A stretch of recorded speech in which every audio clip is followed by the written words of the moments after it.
Okay, so this is my point of view of the point of view skin prep line by Mikayla. I saw this because I've been following that girl for years, okay? But I saw this and I was like, let me see what the hype is about. And let me tell you, there's hype. It feels so good on your face. It feels so moisturized, so plumped, and like nice. Okay, so here we go.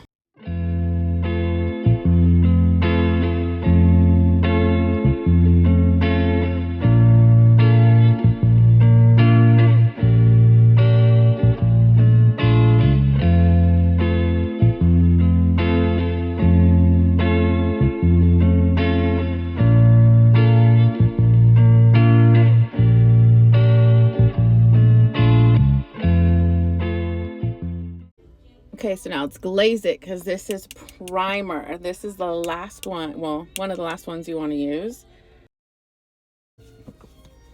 And that is glaze it.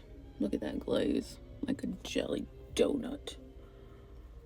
From Krispy Kreme. Now the last one is Amp It. I love this. All this is fragrance free except for this one. This one has a hint of mango.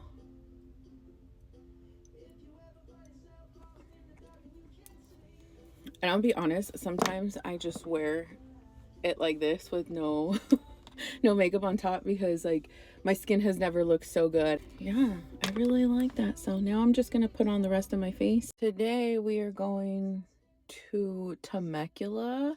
As you guys know, I'm a foster mom. So one of my boys has a visit with his brother. We're going to the Promenades or something like that. It's a mall, so we can do some shopping and stuff like that. So the brother that we're going to go visit, he used to live with me, and now he's with a different caregiver. Oh, let me tell you in that. Bye. Sorry, I'm just rushing because I gotta get out of here. Um, Now that's a whole story in itself. Some of these kids don't like structure. Some of these kids don't like accountability, a kind of thing, and you know, I do my finger first to warm it up. um, but no accountability. So I'm the type, and I'm like this as a mom too, not just a foster mom. But I only give out consequences for the day. You break the house rule, um, you get consequences for the day, and then tomorrow's a new day, right? But it's up to you. You're gonna carry it until tomorrow, or you're gonna think about what you did and the reason why, and like so we don't uh do it again, kind of thing. And this child just had problems watching things he's not supposed to at his age. He was 13 turning 14, and he's had this problem. You know, if you have problems, they're going to follow you wherever you go. You know, you can pass the blame as many times as you want. And this one passed the blame a lot. And he comes to me and his problem, follows. And here I am. I'm like, hey, let's correct this, because you're young and it's not good for your brain. And, I handle it pretty well. But part of the consequence, part of the thing is he had to be monitored with being online, and he didn't like that. His social worker too agreed no phone, and the social worker approves the phone, not the company I work for. So she was on board because she knew, she's like, yeah, let's nip this in the butt so it doesn't turn into a problem when he gets older. And I'm like, totally agree. Nobody really cares for these kids. They're just a freaking paycheck to them. And it's just like, dang, that sucks, because we are in charge of guiding these kids and who they're going to be when they're when they're out in society. You know what I mean? I don't know. But he said he didn't want to be here. If you don't want to be here, you don't want to be here. I'll put in my 14-day. We'll find a way to get you to where you're going to be happy. And sure enough, that's where we're at. And then that was a journey in itself too. But yeah.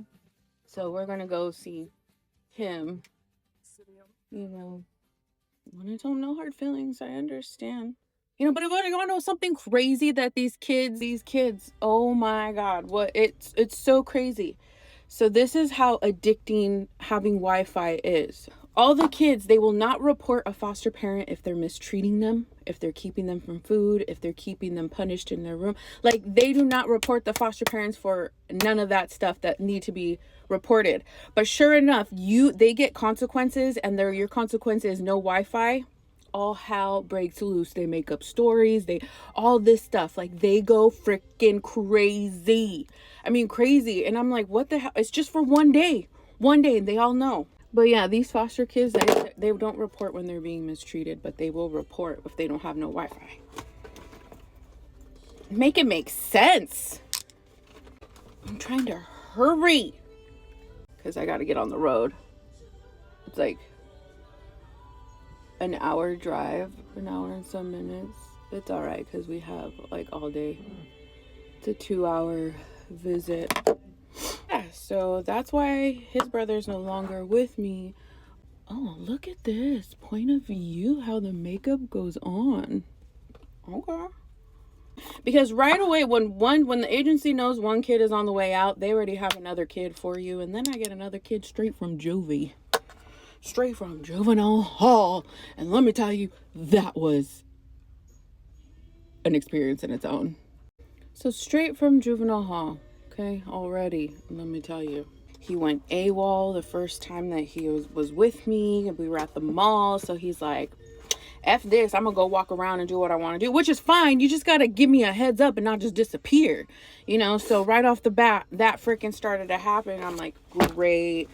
And then again, he was like, I don't want to be here. And I was like, okay, cool. Let's talk to your social worker. I can put in my 14-day. Like, he wanted to go back up north towards Fresno, San Francisco area.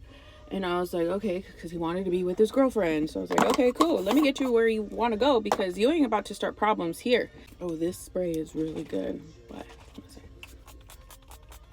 and he's known for putting hands on caregivers. So I was like, let me just pick and choose my battles, right? The week he knew he was leaving, all hell broke loose. And then I was like, oh no. You know, being a foster parent isn't for the weak, especially, you know, there are kids out there with a lower level, which is fine, but the ones that are given up on are the higher level ones. And, you know, I'm their last stop before they go to a facility, before they go to a group home. So I try to like really help them because that was me. I transitioned from a foster home to a group home, and when I went to a group home, I was like, I fucked up. So I'm trying to help them not to get to that point, you know. But hey, it's out of my hands. And then all hell broke loose with that one. They took him, and then they gave me another kid, a 555, and he fits in perfectly. Perfectly, and he's happy. And he was like, I heard nothing but bad stuff, and I was like, well, I get it, you know. It's on out. And I explained, hey, you break a house rule, the consequence for the next day is no Wi-Fi. And I just asked no phone calls after 10:30 because my boys have summer school, you know, kind of thing. And then my ass is in bed at like 9:30, but ready for the day. Didn't have a chance to do my hair, so this is as good as it's gonna get. But yeah, that's what I have been going through. It was like boom, boom, boom, boom. And it's a lot to deal with. It is not only energetically, but physically and like mentally. And, you know, but now I'm getting back on track. So yeah, things are falling into place, you know. I'm ready for the day, ready to hit the road. I hope you guys have a wonderful, wonderful, blessed day. For those who do stay and watch my videos, I really appreciate you. And I send you nothing but blessing, love, peace, and joy in your life. And thank you for always continuing to watch me, support me, and love you. Have a wonderful day. Bye.